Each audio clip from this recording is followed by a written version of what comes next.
AM 590, KXSP Omaha's ESPN Radio.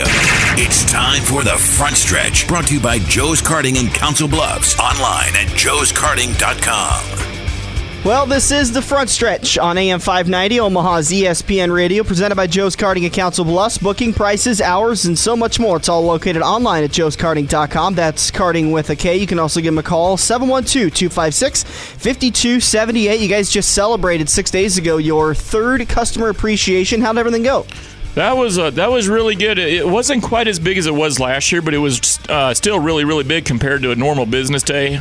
Had a lot of new people. That is the one thing that really shocked us was the fact that we didn't see a lot of repeat. We saw a lot of new customers come in, and we gave away 2 sets of Slipknot tickets. We gave away 2 pairs of Richard Petty drive-along or ride-along experience packages. A lot of T-shirts given out. We had Red Zone Barbecue in with some food. I mean, it was awesome. I think I texted Andrew, but, he didn't show up. So. I'm pretty sure I didn't get the text. Thank you. And where were you, Mr. Jenkins? I had to work. I was working. Yeah. Right up till 10 o'clock at night. It was a long day. Yeah, working. Well, looking at the show today, we're going to talk with Andrew Kaziski in the Infield Report. Andrew, what are we going to talk about? Did you just call me Andrea? I did not. That's what I heard. Andrea. I'm just going to kind of break down the points coming up. I mean, the chase is coming. I kind of want to hit on it every single week. We saw again this week a huge miss. We had a huge mix-up in the points this week. And I mean, not only the top 10, but also that wild card. It completely changed from last week. So that's what we'll talk about in Turn 4 with the Infield Report presented by Kaziski Auto Parts. In Turn 3, we're going to sit down with Johnny the Jet Saatoff, driving the number 96J Modified. He races out of Beatrice, I-80, Eagle, all over this area, and he's got a couple of wins under his belt, so that should be good to sit down and talk with him. The guy seems to know what he's talking about. In Turn 2, as always, the Fast 5 stories that are dominating the NASCAR world. It was a little bit tougher to find 5 stories this week, but we've got a couple of them that should be interesting, and I just love it when we obviously pre-record the show on Wednesday nights, and it seems like for the past 2-3 weeks, as soon as we record the show, I'm going home listening to Satellite Sirius Radio. Please don't tell my bosses I just said that, and all of a sudden they're breaking some massive story. Like last week we talked about on Wednesday night about Ryan Newman possibly going to drive that 22, and then Thursday morning they announced that nope, Ryan Newman's pretty much signing back with Stewart-Haas Racing. So we're going to give you the 5 stories that are dominating the NASCAR world up to date as of Wednesday, August 15th. In Turn 1, we'll break down what happened at the Glen. And I got to tell you guys, I hope you guys got to see the Glen, because that was probably the best road race I have ever watched. It was pretty amazing myself, yes. Hands down the best road racing I've ever seen. But before we get to all of that, Turn 1's brought to you by the Auto Connection in Lincoln. 21st and P Street. Preventative maintenance is the key to keeping you on the road and saving yourself a little bit of dough. Let the fine staff at Auto Connection give your car a once-over and make sure that you're not headed for costly repairs. Fixing the problems before they cause other problems is the way to save yourself a lot of money. Give Kevin and all the crew today a call, 402-477-8200. You can also go online, autorepairlincolnne.com. Guys, let's talk about Watkins Glen. Great little race for, I want to back up a little bit, actually. Good to see Juan Pablo Montoya having himself 2 straight poles. Had himself the pole at Pocono, led himself a couple of laps, had himself the pole this weekend and last weekend at Watkins Glen, but unfortunately Kyle Busch, he's not waiting for anybody. He has to get himself a win. And I think we saw at the end of the race, he knew he needed a win. He knows he needs a win, and I think you guys can especially attest to this. When you've got a car that's winnable, it really, really sucks when it's ripped away from you, because not every single weekend can you have yourself a winning car, because we don't all race for Hendrick or Joe Gibbs Racing. But so Juan Pablo Montoya started on the pole, but by the time they got to Turn 2, Kyle Busch had taken the lead, and he takes a strong lead. He leads himself a total of 43 laps, gets himself a bonus point for leading the most laps. And do you think he had the best car? Yes, I really do think I think he was the fastest car, and I think to this day, I think he should have won the race. Definitely. I mean, we obviously, like I just mentioned, record on Wednesday night, and we'll get into it a little bit later down into the turn about what happened those last few laps, but I think he had the fastest car by far. Marcus Ambrose, Brad Keselowski, Jimmy Johnson had a good car. I want to say Earnhardt and Gordon both had good cars. They didn't have great cars, but they had top 10 finishing kind of cars. Respectable cars. Right. Definitely something that they need needed, and Earnhardt and Gordon have both struggled at Watkins Glen and Sonoma, so it was good to see those two up there running some good laps.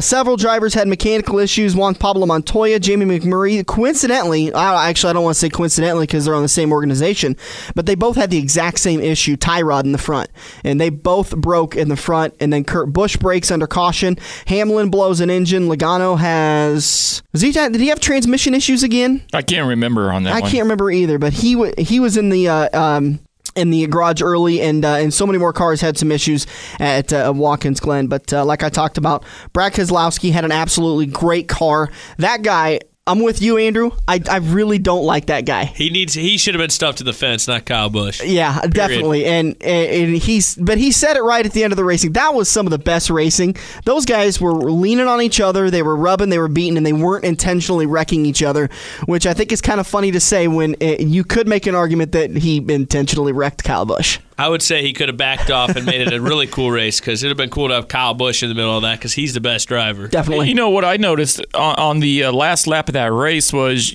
granted, those cars, when they're 3,500 pounds, you can't put them exactly any spot you want on a road course style setup, but they were going way outside the boundaries, doing stuff. They just seemed, you had your track surface, but they're like 8 car lengths over here. And in the past, they're like maybe one and a half. I think the oil had a lot to do with that. Well, I thought I was watching reruns of the Dukes of Hazzard from 1979. I mean, but it was great. I think Keselowski had a great car. I think Kyle Busch had a better car. Oh, definitely. I think Kyle Busch had the best car. Ambrose had the third best car, but he is just that damn good on road courses. I don't think it's. I think the fact that Kyle broke something. He didn't break anything. He got caught in the oil. Well, that was Lady Luck that saved Marcus's rear end, because I don't think he was going to catch. And then when Keselowski got loose coming off that one corner, he got by Keselowski, and that was just a driver error on Brad's part. Marcus Ambrose, I don't think would have caught either one of those guys had they not had those two issues. Not at all. So Marcus, it's a great win for Marcus. Great to see the guy up there. He is a hell of a driver, but I think this was more 60% luck that got him the win this week. Well, I agree with you. I think Kyle Busch had the fastest car. You could see that all the way leading down to when he crossed the start-finish line to go on to lap 2. Before the 47 blew up, Kyle Busch had, I believe, like an 8-car length lead over Brad Keselowski. Keselowski had another 6-car length lead over Marcus Ambrose. We were going to one of those whoop-de-doo finishes, and then the 47 broke and blew oil all over the track. And you heard reports from spotters, from drivers, and from NASCAR officials. Nobody could see the oil, but everybody could feel it, and you could definitely see it. Lap 89 and lap 90, how the cars were just sliding around, how Kyle Busch couldn't get any grip whatsoever, and that allowed Keselowski and Ambrose to close up on him. And then eventually, down into turn 1 of the last lap, Brad gets into the back of him. Now, I said it earlier that you could make an argument that Brad turned him intentionally, but I think you can also make just as good of an argument that Kyle spun the tires trying to accelerate up out of turn 1, and Brad was able to find grip and just ran into the back of him and pushed him into the wall. In my opinion, when Marcus was making the final stretch for the checkered flag there, when they came off the corner, you could actually see Keselowski look like he was going to the outside of, to the driver's side of Ambrose, and it looked like Ambrose actually drove Keselowski up into the wall. Yeah. And I was like, okay. Yep. I was like, but you're blocking, you're holding your position. He doesn't want to, when's the last time we heard of old Ambrose winning a race? It was 1 year ago at Watkins Glen. Okay, well, yeah. So there you go. So Keselowski had a good car, but I thought that was kind of I'm not going to say bad driving, but boy, that was some aggressive driving by Ambrose, because Ambrose could have gotten loose in that sand right there and really taken out both cars. So, it was an exciting finish, and this is something that NASCAR had to take notice that people are talking about this, and this was an exciting finish. I'm not a big fan of road courses. I'm a traditional oval track stock car race, but this was one hell of a finish for the ages. Yeah, I applaud NASCAR. I think it was a great no call. When your spotters can't see oil on the track, you've taken the white flag. If they had thrown the caution when they saw the 47 blowing up, Busch had already crossed the start-finish line. If they'd have thrown the caution, that'd have been it. Kyle Busch would have won the race, Brad Keselowski second, Ambrose third, and we wouldn't have had the finish we did. Busch fans will sit there and say they should have thrown the caution. I'm glad they didn't, because this is one of those times when you can say NASCAR didn't throw the caution for one of those mysterious debris, and we had ourselves a great battle to the finish, and it was phenomenal. Let me pose a couple of questions to you guys. The chase in 2013 and 2014, should there be a road course in the chase? Yes. Yeah. I think definitely. I completely agree with you guys. The chase is set up to where you have got to race 10 races that are completely different, and you've got to really show that you're not good at just one type of track or this type of track, but that you're good at all of them. I think road courses have got to be in there. There's a speedway, there's a super speedway, and there's a short track. The only thing you're missing is a road course. Other question I think you should ask is, we've got, 3 road courses out there? Of the 2 road courses, which one should be in the chase? I think the Glen. I think the Glen's more exciting than 50. Oh, yeah, absolutely. The thing with the Glen, and what I would like to see about the Glen, I want to see him put it in there, and I wouldn't mind seeing the Glen get a second race. I'd like to see the Glen get the first race, and they go with the normal style track, but I want to see them put in the second race in the chase, and possibly even throw in those extra 4 turns, because right now we go through that long backstretch, and we cut off 4 turns that the Grand Am Series hits. I want to see those extra turns in there, because listen to some of the experts, they talk about how passing is much easier in those turns, so you would see much more passing and drivers setting each other up. I think it'd make for exciting racing. I think that's what the fans would want. I think the fans want to see more passing. I'd like to see a ramp. A ramp. What are you, Tony Stewart, all of a sudden? No. I know where he's going with this. He wants Travis Pastrana in a car going off the ramp. Let's recap our picks. I think each one of us had our driver wrecked. Every one of us, our driver wrecked. I think Andrew. I think you picked Gordon. I picked Stewart. Mine won. Won what? I took Ambrose. No, you didn't. You took Busch, as you always take Busch. You took Kurt Busch, and it was. You're not. No. Congratulations, you finished last again. By the way, Kurt Busch emailed me this week, and he asked, "Please have Bud stop picking me. I can't keep wrecking. Please have Bud quit picking me." And Clint Boyer. He runs good when you don't pick him. So I think, and this is shocking to say, but Tony got himself a 19th place finish, Gordon 21st, and Kurt Busch 31st. So tough day for our drivers, as Tony just plain spun on his own. I don't know what the heck was going on there. There wasn't any water on the track. There wasn't any oil on the track. At least Gordon can sit there and say there was oil on the track, and that's why I read a report online where he was pretty much saying he just pretty much overdrove it going into the corner, and that's what caused it. So to recap your win, your finish, Marcus Ambrose takes the checkered flag, Brad Keselowski second, Jimmy Johnson gets himself a top 5 victory, and he pushes himself up to the points lead. Clint Boyer 4th, Sam Hornish Jr. in the 22. Great for Hornish Jr. Getting himself a top 5. Greg Biffle 6th. Kyle Busch recovers after a turn 1 last lap spin, finishes 7th. Matt Kenseth 8th. Regan Smith, another driver you don't typically see up there, 9th place finish, and Martin Truex Jr. with a 10th place finish. We're going to talk about the point standings and how this has unfolded in turn 4 with the infield report, so stick around for that. Next, it's turn 2. We're going to do the Fast 5 just around the corner. It's the front stretch presented by Joe's Karting on AM 590, Omaha's ESPN Radio. This is the front stretch on AM 590, brought to you by Joe's Karting, online at joeskarting.com. Welcome back to the front stretch, presented by Joe's Karting on Omaha's AM 590 ESPN Radio. This week, we're going to be going into the Fast 5, the top 5 stories dominating the NASCAR world, and I'm going to start with number 1, because Dan can't. Number 1, Penske expects to announce replacement in the 22 by Chicagoland. Roger Penske is expecting to announce his replacement for the suspended A.J. Allmendinger by the start of the chase at Chicagoland. Expected frontrunners are Sam Hornish Jr. and Joey Logano. What do you guys think about that? Also, they're throwing in the name Brian Vickers. I just noticed that today, too, that they're talking about Brian Vickers being in that seat. And they've been talking about Ryan Newman, but I think he's pretty much locked up at Stewart-Haas. There's another name out there that kind of popped up. Are we going to do this again? No. Are you going to build up this whole, I got a super secret name, then it's going to be nothing? No. Who? I didn't think about this, and we haven't even mentioned him. Justin Allgaier. Yeah, I could see that. I think Penske's got a decision on his hands. Does he go with somebody experienced? It's got a lot of upswing, or does he go with someone that he can teach in that car? Well, Hornish ran good. He ran fit this week, but Hornish is kind of a Watkins Glen's kind of a Sam Hornish racetrack. But yeah. I don't know. Like I said, I thought Regan Smith might be the best bet, but he hasn't got any talk about it. But Logano's a great racer, so you got to throw him in there. I think we're all just – it seems like so much is just waiting to find out what happens with Matt Kenseth and Joe Gibbs Racing. Because once they decide what they're going to do with Matt Kenseth, are they going to put him in the 20 car?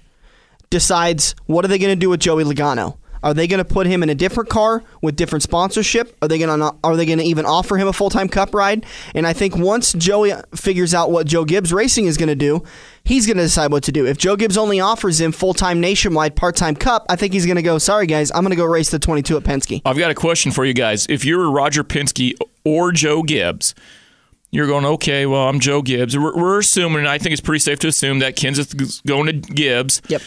But if you're Penske, who are you more excited to be, Joe Gibbs or Roger Penske? You got Joe Gibbs with Matt Kenseth possibly more than likely coming over. You got Gibbs with Kenseth coming over, or you're Penske with all this talent out there.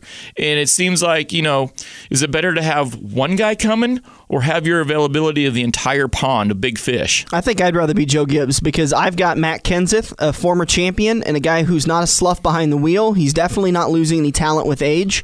And I've also got sponsorship locked up. Yeah, my headache is a lot less than Roger Penske's is right now. Okay, you make a good point. My rebuttal for that is, okay, I'm Joe Gibbs. I'm bringing Matt Kenseth. Great guy, great driver, championship driver, won a lot of races. But the one thing I've noticed, even in dirt track racing, and Andrew, chime in here if you want, when you've been racing for so long, and you've got credentials, you tend to do things somewhat your way. I mean, yeah, you may have been able to earn that ability and to say, well, I am Matt Kenseth. I'm going to do this is how I like to do things. This is what I want to do. But sometimes, or in this instance, I'm looking at Penske going, well, you have all these guys that are half of Kenseth's age that are just gunning to be in a top-notch organization. Yeah, they might have a little bit of an ego coming with them, but you got some fresh, raw talent right here. And I wouldn't necessarily consider them fresh and raw, but they're not as experienced as Kenseth. So are you more excited to be Gibbs with Kenseth come over or Penske going, here's some young guys that I can shape and mold? I think it's kind of like the National Football League. The Denver Broncos, I think, are more pumped Peyton Manning's coming over than the whole NFL draft was last year. I think that's kind of what Dan was saying. I'd be happier to be Gibbs, to have somebody that's already good, somebody already has a sponsor, and just flat out, I don't have to worry about Sam Hornish jumping in my car and wrecking it every week, or Joey Logano going out there and taking an Adderall or something crazy like that. Kenseth has his head on his shoulder. And I think Penske's got to sit there and worry, okay, let's say I sign Joey Logano to the 22 car. You've also got to worry, well, you know what? He hasn't done much at Joe Gibbs Racing. He's won 2 races in 4 years. And right now, I got to imagine that Shell is sitting there going, we're doing nothing with this sponsorship. We're not in the top 10. We're not in the top 20. I don't even think they're in the top 25. I think they're like 27th or 28th in the points right now. This is a sport where sponsorship drives all.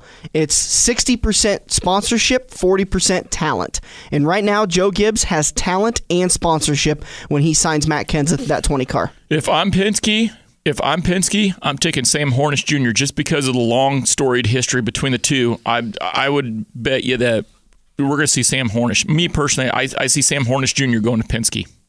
You mean staying at Penske in the 22? Yeah. Yep. You think he's gonna? You really think Roger Penske would pick Sam Hornish over Joey Logano? Oh yeah. What do you think, Andrew? I think he's nuts. I think Logano's a better racer. I think so too. No. I like Sam, but Sam comes from open wheel, and he hasn't done much down in Nationwide. He hasn't done much up in the Cup. He did great this weekend at Watkins Glen, but I think Joey Logano's got more uptick. I think he's got more. Here's why I'm taking talent. Sam Hornish. Yeah, you're right. He hasn't set the world on fire. But here's Joey Logano, not a member of Penske Racing. Sam Hornish has been a member of Penske Racing. He's got the ties at Bind there. They've had a long storied history. He's now a fill-in for Ding Ding Dinger. So now, if Hornish can do some positive things in the 22 car for the remainder of the season or even for the next 4 or 5 races, I think that's going to go a long way into Penske's decision going, okay, well, why don't we just go ahead and keep Hornish here? He's been with us for a long time in open wheel, now he's filling in for this. We know what he's like. He knows what we're like. So let's, go with that. Yeah. Number 2, new contracts for McMurray. Jamie McMurray announced while at Watkins Glen that his new deal with EGR is done and all but signed. McMurray said that he didn't make it public because that's not how he chooses to do business. Some drivers like to make a big deal out of it, but Jimmy prefers to keep working behind the wheel. No details yet on the contract. So no idea if it's a 1 year, 2 year, 3 year deal. No money offers, nothing like that. It basically is just saying I'm with EGR. I gotta kind of I'm a little bit surprised because Jamie McMurray's not a bad driver. He's too good for that. I agree. I think him and Juan Pablo Montoya are both too good for that organization. They've put them in bad equipment race after race after race. You saw it this weekend at Watkins Glen where both of them broke with the same issue. I mean, you see it every single weekend when something happens to those guys with something breaking, engine blowing, them having bad setups. I think McMurray even said at Watkins Glen, I didn't even test the free agent waters. I just went ahead and re-signed with EGR. I guess that shows a lot of loyalty and something that this sport lacks a little bit. I think all sports lack a little bit of loyalty. So I give Jamie credit for that, but I guess I'm kind of surprised he didn't even test the waters. So I'm the kind of guy that, even with my sponsors that I've gotten on my dirt track cars, once I've formed a relationship and I've been with those people for 1 or 2 years, it feels so safe to stay with your current sponsors. Yeah, you might have bigger, better sponsors out here giving you, saying, well, hey, buddy, if you come over here, I can do this for you or I can do that for you. But it's me personally, I fall into that group that, I'll just stay where I'm at. I won't even really test the waters a whole lot. I've done it a couple times this year and things are still up in the air, but even testing the waters as a driver makes me feel really, really guilty. Yeah. Isn't he the Bass Pro car? Jamie? Yeah. Heard he lose McDonald's. that sponsor. I think he lost Bass Pro. He's McDonald's and... I think he's a little feminine for Bass somebody Pro. else. Maybe a little bit. Did you say... Oh, wow. Yeah, on to number 3, the Dinger. Well, he's back in this story again. This is not going to go away. Whether you're sick and tired of hearing about this isn't going to go away. Sources close to the situation say A.J. Allmendinger did not test positive for just one Adderall pill. Now, we all heard the interviews last week and the week before and the story before ESPN with Marty Schneider. Before the Watkins Glen race, AJ said, I was tired, I was run down, I had no energy, I got to Kentucky early, so a friend of a friend gave me an Adderall pill. I didn't realize it was Adderall. I popped it, and then I tested positive.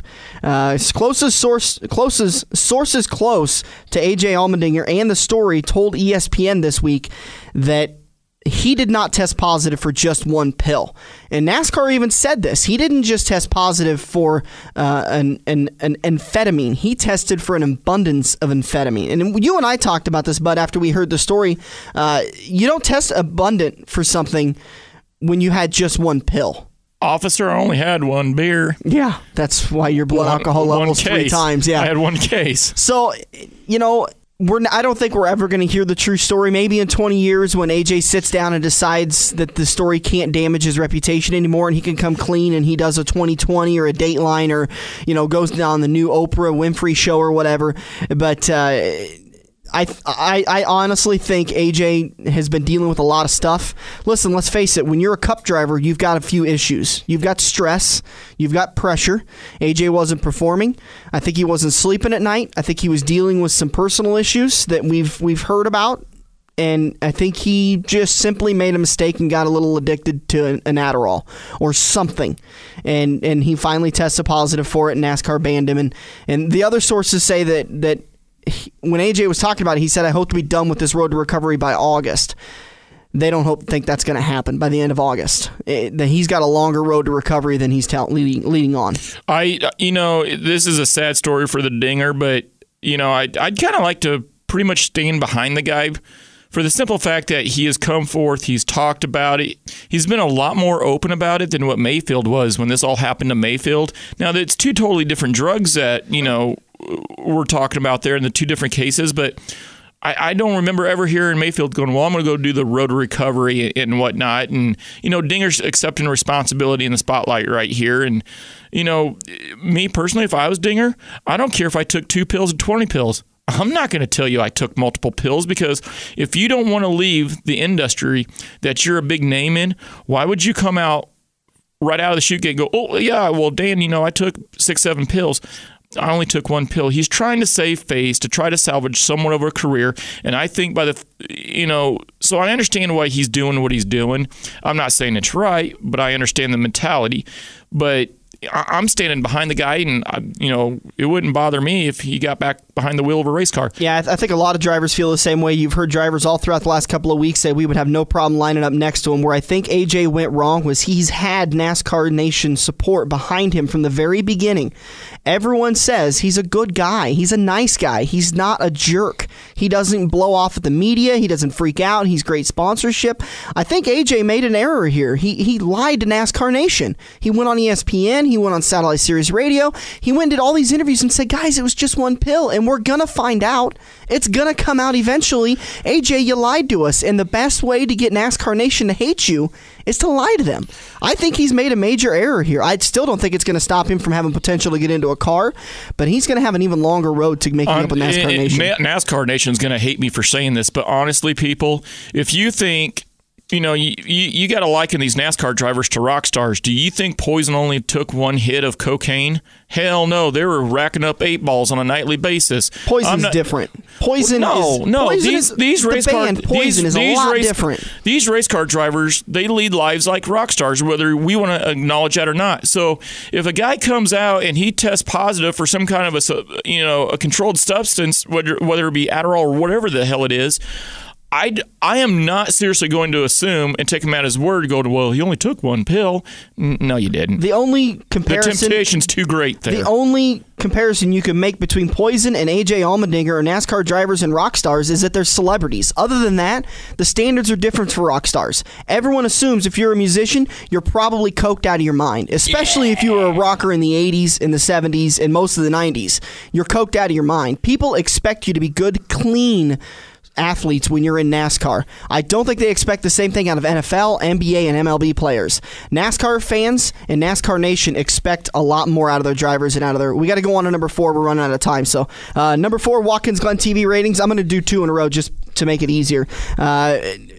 Ratings down slightly, but I think it's a positive note because we had the Olympics on Sunday night, and NBC was going up against the Olympics, and ESPN had the Watkins Glen. We had a 3.3 household rating, which came out to be roughly 4.4 million viewers, down slightly from the 2010 race because the 2011 race was rained out until Monday, so you can't really make the same comparison. But I expect there to be a little bit of an uptick after all of the buzz from the great race we had at Watkins Glen. Now we're headed to Michigan, where Earnhardt won. I think we're going to see an uptick, and then we're headed to Bristol, where it's always a great race. Well, I would totally agree with that. Andrew, what's number 5? Number 5, Richard Petty talks about Ford. Richard Petty said Sunday after his driver, number 9, Marcos Ambrose, won at Watkins Glen that his company would have to renegotiate with Ford after the season. I seen some of the Ford people there today. I told them, me and Marcos won the race. I had the contract in my pocket. I was going to let them sign it right there. I don't think it went over too good. You think Ford got a little irritated that Petty said, hey, we won, and didn't really include Ford much in that? Yeah, that might have something to do with it. I wonder if Dodge is sitting there maybe going, maybe I could slide in there now. Maybe Bud was right. Dodge ain't. No, you're still wrong. When they come out and announce they're done, I think they're done. So that's the Fast 5. The flag man's giving us a signal of halfway done. We're turning over to turn 3. We're going to sit down with Johnny the Jet Saatoff, driving the number 96J. Not going to want to miss it. And it's the Front Stretch presented by Joe's Karting on AM 590, Omaha's ESPN Radio. You're listening to The Front Stretch on AM 590, Omaha's ESPN Radio. Brought to you by Joe's Karting in Council Bluffs. Online at joeskarting.com. Well, this is The Front Stretch on AM 590, Omaha's ESPN Radio. Headed into turn 3. Going to talk with Johnny the Jet Saatoff. Johnny, welcome to the show, and thank you for joining us. You bet. Glad to be on. Johnny, let's start off with the easiest question. How's your season going so far? Wins, and have you had any big ones that you really like to kind of hoist above your head? Actually the year started out pretty good. We won up there the Eagle, the Icebreaker, that 2000 to win, and then we won the I-80 Spring Meltdown, that $1,000 winner there at 2012. I'm sitting actually about 8 wins out of 34 starts, so not a bad season, but I just haven't raced a lot. How come you haven't raced a lot? Is your work schedule getting in the way, or are you kind of starting to pull back a little bit? Oh, probably pull back. Down here, we got I got jet racing, so we build race cars, and then I've got Northeast Auto. I got a used car lot with a 24-hour wrecker service. Got 2 kids now, and it just, I don't know, it just doesn't interest me as much as run around the country as much as I used to. Now, Johnny, this buddy right here on the front stretch, give us a little bit of history about Johnny the Jet. What got you into racing? How did it all begin for you? I grew up in a junkyard. My dad, we had a big junkyard, and my dad runs some racetracks around. He used to go up the old Whitehead Speedway and I-29 Speedway, different places, Omaha, Sunset Speedway, and Playland Speedway. And my dad was like a race promoter or race director, as I would say. And he just built me a race car in 1980 and wanted me to drive it. And I'm like, I don't want to drive it. But that was part of it. You got to drive it, So it kind of got me in there, and I won a few races, and a local guy hooked me up with Johnny the Jet, just like the old Johnny the Jet Rogers back then, was big famous. And the nickname stuck. And, I ran in the late models, man. I was one of the first ones to run the Busch All-Star Tour on dirt and traveled around. I did a lot of the MLRA. Used to follow the Kaziskis around through all about, Davenport, Iowa, Farley, Iowa. Used to run the Yankee and did a lot of big late model racing back in the day. And then as I thought I was slowing down, I moved into the mods, and then things took off again twice as much, it seemed like. I know one of my very earliest memories was growing up around the high banks of Eagle Raceway and then coming up on Sunday nights, I believe it was, there at Sunset Speedway. And one of the memories that stands out the best, Dad and I are up there for one of them Busch All-Star Tour races, and here's this late model. I didn't know who Johnny Saatoff was at the time. He's coming off turn 2, and that left front tire's sticking about 3 foot up off the ground. My dad and I are like, what in the hell does he have for a motor in that thing? That was anytime somebody mentions the Jet, I don't really, anybody in racing knows who the Jet is in mods, but one of my very first memories I go to that I pull out of the old files is that night at the Busch All-Star Tour at Sunset when he's 3-wheeling that late model. That was exciting to watch. Back in the day there, I was probably one of the first people to ever pull my left front wheel off the ground up at Sunset Speedway. We were trying some stuff, and we started doing it. And, that one night I couldn't even hardly get out of my car. There was so many people around my car trying to figure out what we were doing. I don't think we actually knew ourselves, But, I run a 100-lapper up there at Sunset Speedway where I've actually run a mod race, run like a 20, 25-lap feature, get out of my car and run a 100-lapper in the late model. And some people just think, wow, how could you do that? But, we used to do it all the time. We used to go out to Farley, Iowa and run the Yankee, and we'd qualify on Thursday and Friday, and we'd run a 50-lapper with our late model NASCAR, and then we'd run another 100-lapper with our Busch All-Star Tour car. That's pretty impressive. I don't think I could drive 100 miles to the racetrack anymore, let alone 100 laps in a hot race car. How about when we used to go racing, we'd go all the way across Iowa, and we had to carry spare spindles for my trailer. We carried a spare radiator and water pump and starter and everything for the truck. And, we 6-7 hours to the track with no air conditioning, windows down, and then get there and race and get done about midnight and then drive all the way back home, get home 6-7 in the morning, then make it back to work by 8 o'clock. Well, that 250 AC works pretty good, and if you don't, Dan, for a city guy like you that may not know what 250 is, that's your 2 windows down at 50 mile an hour.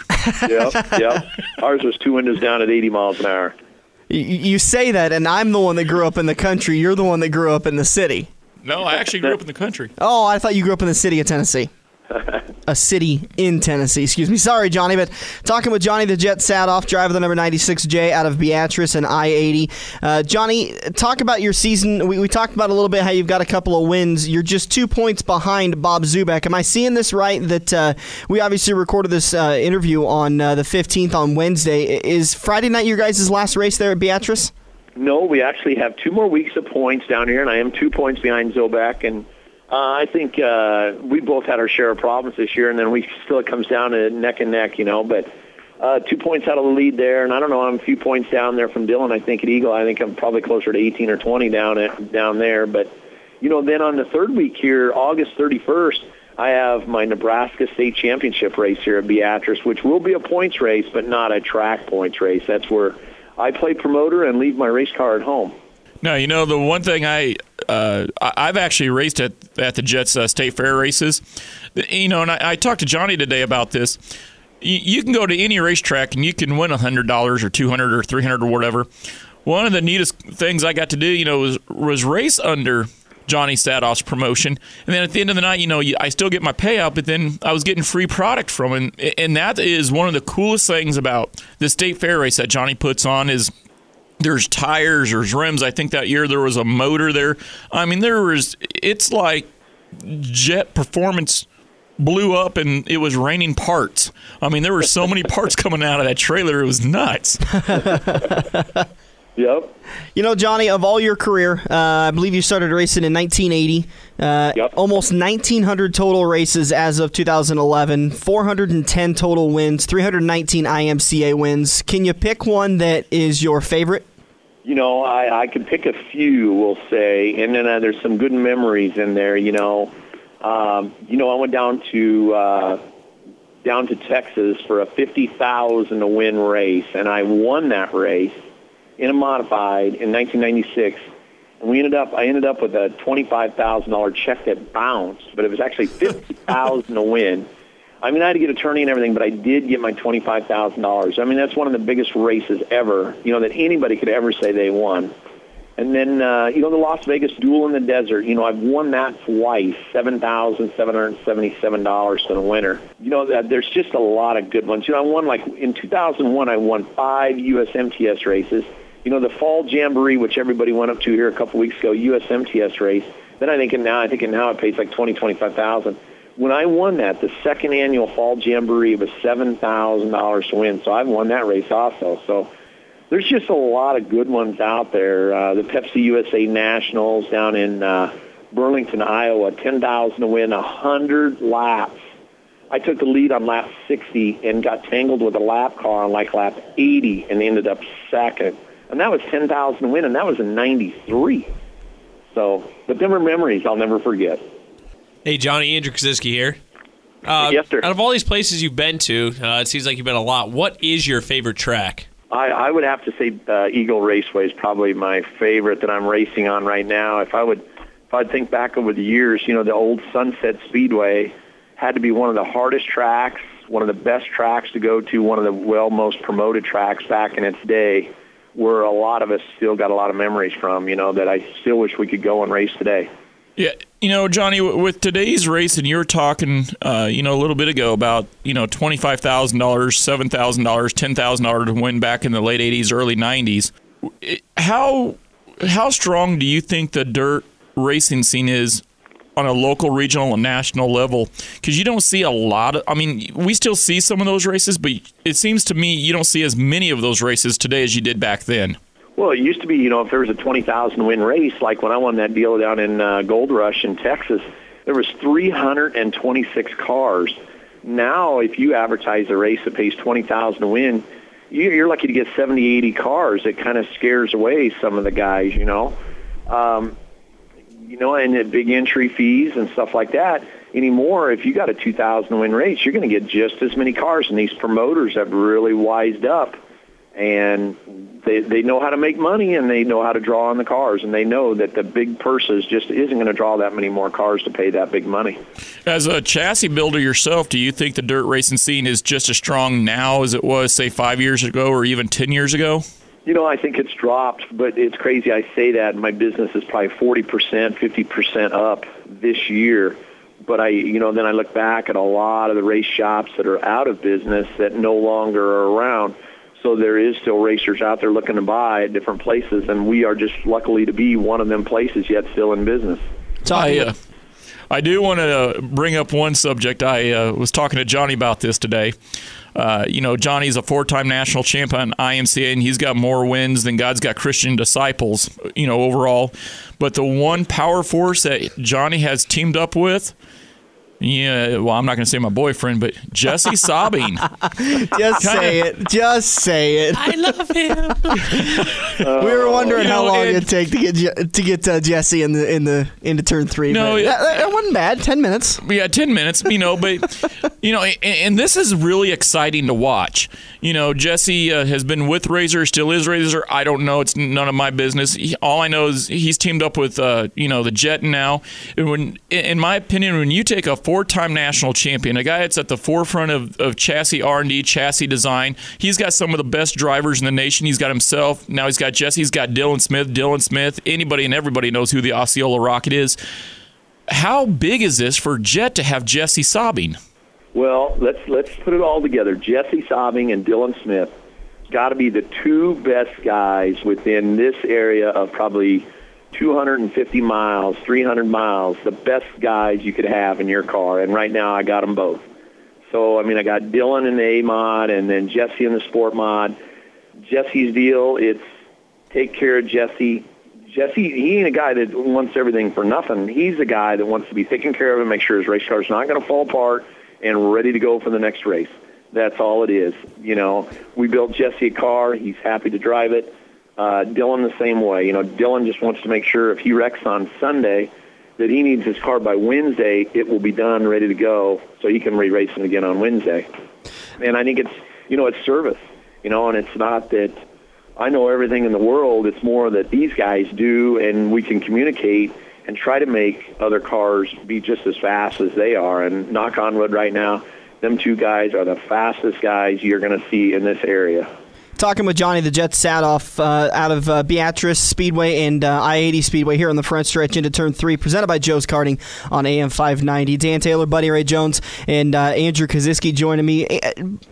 Johnny, we've been just talking about how you've got Jet Racing and how you've got 2 of the best drivers out there. Some of the other drivers that you have running your chassis, not to say that because they're not as successful, but overall with all of your drivers, when somebody driving your chassis has an issue, how involved are you personally with going out there and checking it out and finding out if this was just a simple mechanical failure, if this is a design structure issue? How involved are you with that process?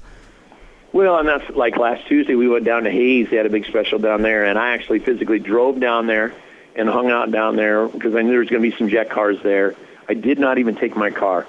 And Dylan was there. Dylan won the A-Mods, 2,000 to win, and Jesse was there with the Sport Mods. He won the 1,000 to win. And it was kind of like this center of attention. The guys that were there that did have Jet cars, they come over and they said, hey, I got my car here. Could you come and look at it? And that's why I went, to go down there and to be a part of Jet Racing, promote Jet Racing. On a week-to-week basis at Eagle Raceway or Beatrice, when I'm there, any Jet car that's got a question, I'm always happy to answer it. Eagle Raceway, we bought a big area. We got 8 to 10 Jet cars always in that one area, and any one of them people can answer a question for you or try to help you out. And that's my thing is if everybody works together, puts the Jet cars on top, it's good for all of us, and it's not a all big secretive deal to where we're not trying to race and trying to win and not help the other person. When I think of Jet Racing, and with me, right, Dan, driving in the Sport Mod division against Jesse and getting my tail kicked in every week by him, when I look at Jet Racing and I see Dylan Smith, Johnny the Jet, and now, Mr. Crazy himself, Jesse Saubing, you have to almost liken that and compare that almost 99.9% to that of Hendricks Racing. You have the best equipment, the best drivers, the best team manager, the best team owner out there that NASCAR's got to give, and here it is in IMCA and NASCAR both. And I'm telling you, this is going to be, as of right now, of this Aaron, looking forward, I mean, if this doesn't put a tingle down your spine, you're not human, because, this is some serious stuff that we're going with, and, this is some superpowers in racing right here, and it's got to be exciting for everybody involved. And one thing I want to say to that, Bud, real quick, is you don't hear these guys saying my chassis is better than your chassis kind of deal. The deal with Jesse jumping into the Jet was kind of a freak deal compared to everybody that we talked to, but it wasn't one of those, this car's better than my car. They're just going to compare, and right now I think Jet Mods have the best drivers out there with Dylan and Jesse every week out there. You can just see them up front every single week. Well, the one thing about Jet Mod drivers also, you could go to California. I think you could go to Venezuela somewhere, and if there was a Jet Mod down there, you better take the driver serious, because if you don't, you're going to get your doors blown off. All right, Johnny, we're getting ready to close here. How can fans find you out here racing? What's going up next? How your season's been going? Where can they find you at? You got a Facebook or a website? We've got a website, JohnnyJet96.com. We've also got our business website. It's JetRacingInc.com. ESPN.com. There's always stuff on there about all our drivers, winners. You know, when people with jet mods, we always tell them to call us if they get a win.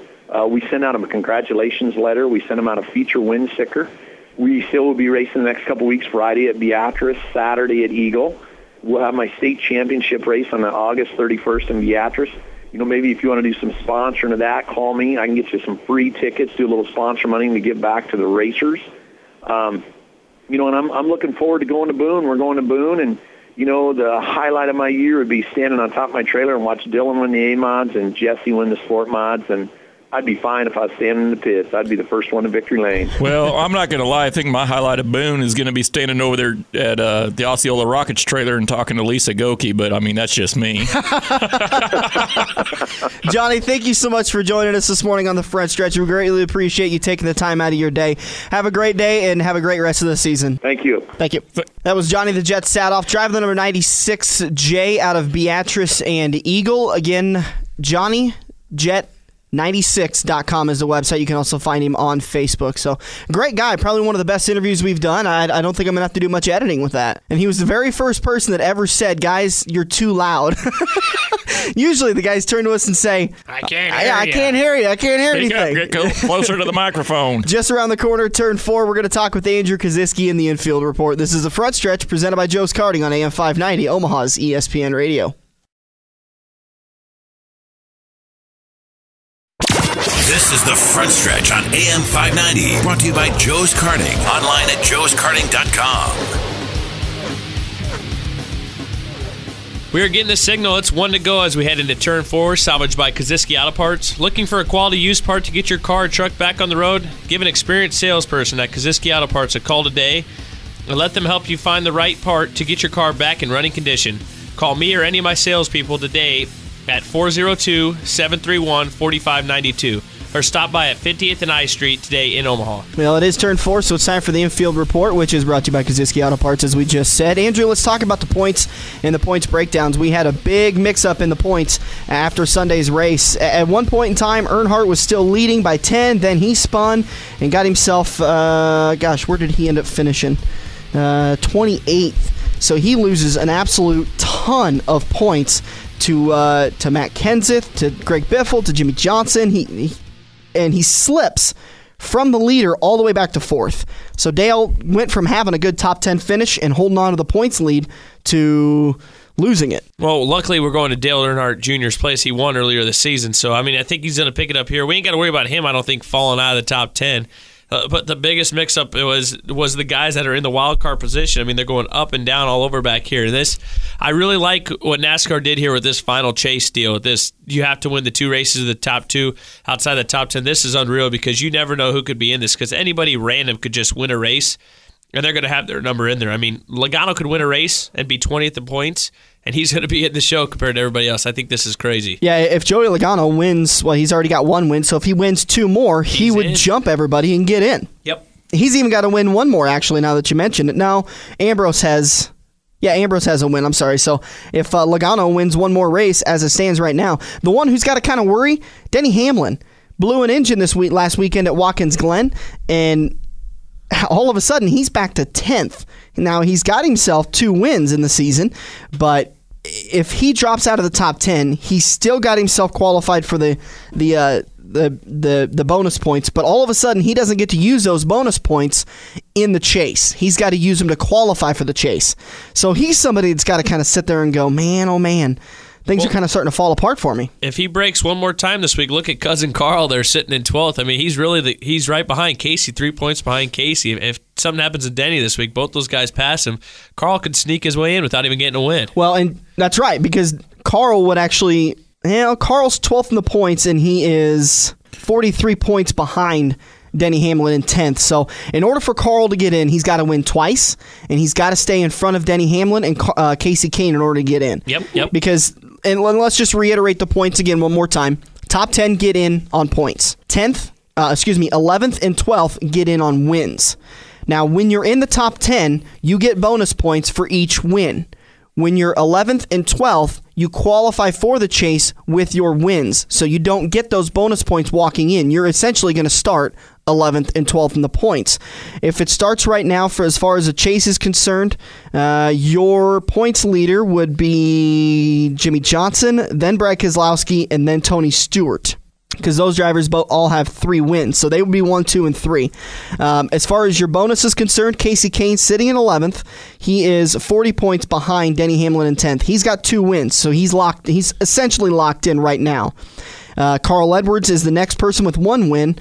So Nope. Carl ain't got a win. It would be Newman. I'm sorry. You're right. Ryan Newman is the next person in the bonus window because he's the next person with 1 win. Kyle Busch is right behind Ryan Newman with a win. Jeff Gordon's right there. So Gordon went from being in the bonus, being one of the wild card winners last weekend, to all of a sudden he drops to 15th. He's now got 2 drivers in front of him. So in order for Carl to get into the chase, he has got to have Denny Hamlin fall out, and he's got to still get 2 wins. So Carl's got an uphill battle in front of him, and I think we've all agreed he's not going to make it. Yeah, he's not. It's a lot to talk about, and it's pretty tough to describe it while you're on the radio. You know, TV's got a bit of an advantage because they can have graphics, and instead of taking 2.5 minutes to explain it, you can see the graphic and take 20 seconds to explain it. So, tough time. We're kind of out of time, so let's turn the page a little bit and talk about Michigan. Who's going to get Michigan, guys? And when we walked in there 7 weeks ago, gosh, I cannot remember who won that. It'd be nice if somebody would remember who won that race. I don't think it was anybody big. No, it wasn't anybody important. It was a NASCAR licensed driver. Jeez. Dale Earnhardt Jr. obviously got the win. Tony Stewart second, Matt Kenseth third, Greg Biffle fourth, and Jimmy Johnson finished fifth. Gordon had himself a 6th place finish while Pablo Montoya finished up there. Marcus Ambrose had a top 10 finish. Kevin Harvick had a top 10 finish. So those are the guys that are at Michigan. So interesting to know, after we had left Michigan last time, we had that big tire compound issue with the new pavement at Michigan. NASCAR and Goodyear walked in after the final test practice and said, we're going to replace the left side tires. They still qualified on the old tires, and then they had a special 1-hour happy hour on the new tires. Well, the old tires on the right side blistered pretty bad during the race. So they've gone ahead and replaced the right side tires with the same compound that's on the left side. It's a slightly harder tire, so it's going to hold up to, we'll see more grip. I don't think we're going to see the speeds that we did last time. We were seeing some insanely fast speeds. Ryan Newman actually now, or no, not Ryan Newman. Marcus Ambrose now holds the record at Watkins. I'm all sorts of mixed up. I apologize today. Marcus Ambrose now holds the record at Michigan with the fastest lap, and I want to say it was a 2:10. I don't think we're going to see that this year. What do you guys think? This time headed to Michigan, you think we're going to see those kinds of speeds? No, I think they definitely slowed it down a little bit there. Last time, what was it? They were practicing before, and they were hitting way over that or something like that. Yeah, the first tire test they went there after the repave, they were seeing speeds of top speeds of 225. That's ridiculous. Ambrose qualified with an average speed of 210. And they were talking about, should they put restrictors on there? Should they not? So it was insane to see those kinds of speeds. So great race today. Let's do predictions. What do you guys think, Bud? Who are you going to take? Who are you going to curse today? I want Bud to pick first because I want to make sure one of my drivers. Okay, for the remainder of the season, Bud is not going to pick who he thinks is going to run up front. Because we were talking about this before we went to air, that everybody I've ever picked all season long, except for a few times, has crashed, wrecked, whatever. We talked about it on the air. Okay, well, close enough. So, well, who are you going to pick? We're running out of time. Who are you going to pick? I'm going to pick Jimmy Johnson. All right. You can't pick Jimmy Johnson. We made that rule. He'll probably win. Oh, because I like Andrew, I'm going to pick Keselowski. Thank you. Andrew, who are you going to take? I'm going to go with Jeff Gordon again. Why not? You're gonna curse the Gordon. I'm going to go Clint Boyer. There you go. I think Boyer is going to pull himself out a win. Thank you so much for joining us today. We greatly appreciate it. This has been The Front Stretch on AM 590, Omaha's ESPN Radio. We want to say a big thanks to you for joining us. We want to say thanks to Johnny the Jet Saatoff for joining us. And next week, it's up in the air who we're going to have for the interview, but we're going to find somebody for you, and I guarantee you, well, I shouldn't guarantee it's going to be great. But thank you so much for joining us. We hope you have a great weekend and a great rest of the week. This has been The Front Stretch on AM 590, Omaha's ESPN Radio.